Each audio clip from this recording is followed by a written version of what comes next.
मित्रांनो, आर्ट्स घेतलं म्हणजे लाईफ सेट होत नाही.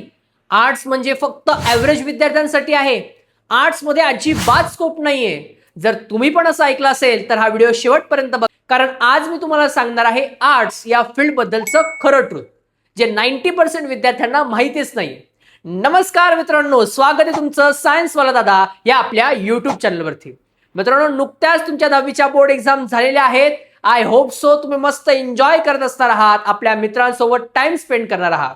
पण याच वेळेत आपल्याला एक इम्पॉर्टंट डिसिजन घ्यायचा आहे, आणि तो म्हणजे 10वी नंतर नक्की काय. बऱ्याच जणांचं असं असतं की रिझल्ट लागल्यावर बघू, अजून खूप वेळ आहे. पण मित्रांनो, असं अजिबात करू नका, कारण एकदा का रिझल्ट लागला की बरेच लोक तुम्हाला सांगतील की सायन्स घे, कोणी म्हणेल अरे नाही commerce is a best option, कोणी आर्ट्स रिकमेंड करेल तर कोणी डिप्लोमा सांगेल, आणि शेवटी काय तर तुमचं फुल कन्फ्युजन होईल, कारण तुम्हालाच माहित नसेल की तुम्हाला आयुष्यात नक्की काय बनायचंय. मग मित्रांनो, फील्ड नक्की कशी निवडायची? अगदी सिंपल आहे. स्वतःला विचारा, मला थिअरी आवडतं की प्रॅक्टिकल? लोकांशी बोलायला आवडतो, लोकांसोबत काम करायला आवडतं का? मला लिडरशिप, बोलणं आवडतं, ॲनालिसिस करायला आवडतं का? करिअर हा ट्रेंडने बनत नाही, तर तो इंटरेस्टने बनतो, एवढं लक्षात ठेवा. आणि म्हणूनच आज आपण बोलणार आहोत एका अशा फील्डबद्दल जी फील्ड खूप अंडररेटेड आहे, आणि ती म्हणजे आर्ट्स. बऱ्याच जणांना वाटतं आर्ट्स हे फक्त लो मार्क्स स्टुडंटसाठी आहे, आर्ट्समध्ये अजिबात फ्युचर नाहीये. पण मित्रांनो, हे पूर्णपणे चुकीचं आहे. रियालिटी माहिती आहे काय आहे? भारतातील अनेक IAS, IPS, लीडर्स, लॉयर्स हे मोस्ट ऑफ द आर्ट्स या बॅकग्राऊंड मधून पुढे गेलेले आहेत. मग आता आपण बघूयात, जर तुम्ही आर्ट्स घेतलं तर 11वी-12वीला नक्की कुठले कुठले सब्जेक्ट शिकणार आहात. त्यामध्ये पहिले हिस्ट्री, ज्यामध्ये तुम्ही भूतकाळ, संस्कृती, सिव्हिलायझेशन बद्दल शिकणार. जॉग्राफी, तुम्ही एन्व्हायरमेंट, क्लायमेट याबद्दल शिकणार. पॉलिटिकल सायन्स, राज्यशास्त्र, सरकार, संविधान, पॉलिटिक्स कसं चालतं याबद्दल तुम्हाला शिकायला भेटेल. इकॉनॉमिक्स, इकॉनॉमी, बाजार याबद्दल माहिती भेटेल. फिजिओलॉजी, माइंड आणि बिहेवियर याबद्दल यातून शिकायला भेटेल. सोशॉलॉजी, समाज, समाजातील लोक यांच्याबद्दल तुम्हाला माहिती भेटेल. लँग्वेज, कम्युनिकेशन हे खूप स्ट्रॉंग होईल, कारण तुम्ही खूप पुस्तकं वाचणार आहात. म्हणजे आर्ट्स मध्ये तुम्ही समाज, लोक आणि जग यांना समजायला शिकणार आहात. आता सर्वात इम्पॉर्टंट प्रश्न, आर्ट्स नंतरच्या करिअर ऑपॉर्च्युनिटीज, आणि यामध्ये मुख्यतः येतात तर गव्हर्नमेंट जॉब्स आणि काही कॉम्पिटेटिव्ह एक्झाम्स.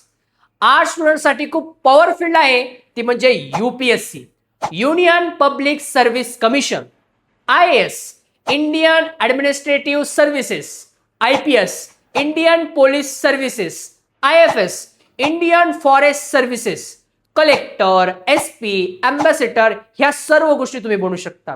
विचार केलाय? ह्या सगळ्या टॉप फील्डमध्ये करिअर करायची ऑपॉर्च्युनिटीज ही आर्ट्समध्ये गेल्यानंतर तुम्हाला खुल्या होऊन जातात. MPSC, Maharashtra public service commission, ही एक्झाम जर का तुम्ही मुलांना दिली तर यानंतर तुम्ही कुठल्या कुठल्या फील्डमध्ये जाऊ शकता. Deputy collector, PSI, police sub inspector, STI, sales tax inspector, ASO, assistant section officer.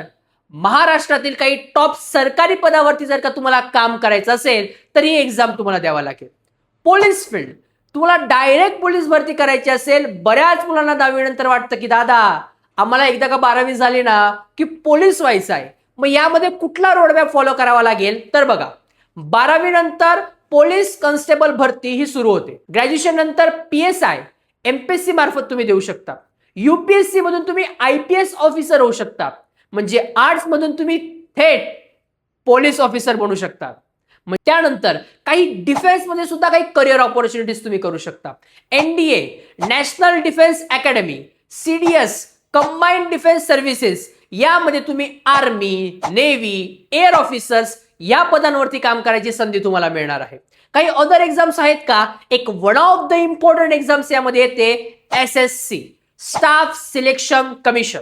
यामध्ये तुम्ही बँकिंगमध्ये IBPS आणि SBI PO या एक्झाम देऊ शकता.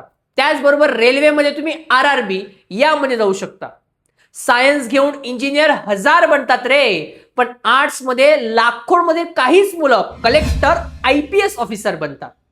जर तुम्ही लॉ केलं तर लॉयर, जजमध्ये जर्नलिझम, अँकर, रिपोर्टर, टीचिंग या फील्डमध्ये जर का तुम्ही गेला तर तुम्ही टीचर किंवा चांगल्या कॉलेजमध्ये प्रोफेसर या पदावर जाऊ शकता. एक छान रिस्पेक्ट पण भेटणार आणि तुम्हाला चांगली करिअर ऑपॉर्च्युनिटीज भेटू शकते. फिजिओलॉजी आजकाल बऱ्याच लोकांना याची गरज आहे आणि खूप डिमांडेड फील्ड आहे. काउन्सलर, काउन्सिलिंगची सुद्धा गरज असते. सोशल वर्क जर का तुम्हाला करायला आवडत असेल तुम्ही एनजीओज मध्ये काम करू शकता. ट्रॅव्हल, टुरिझम मध्ये तुम्ही जाऊ शकता. तुम्हाला फिरायला पण भेटेल, पैसा पण कमवायला भेटेल.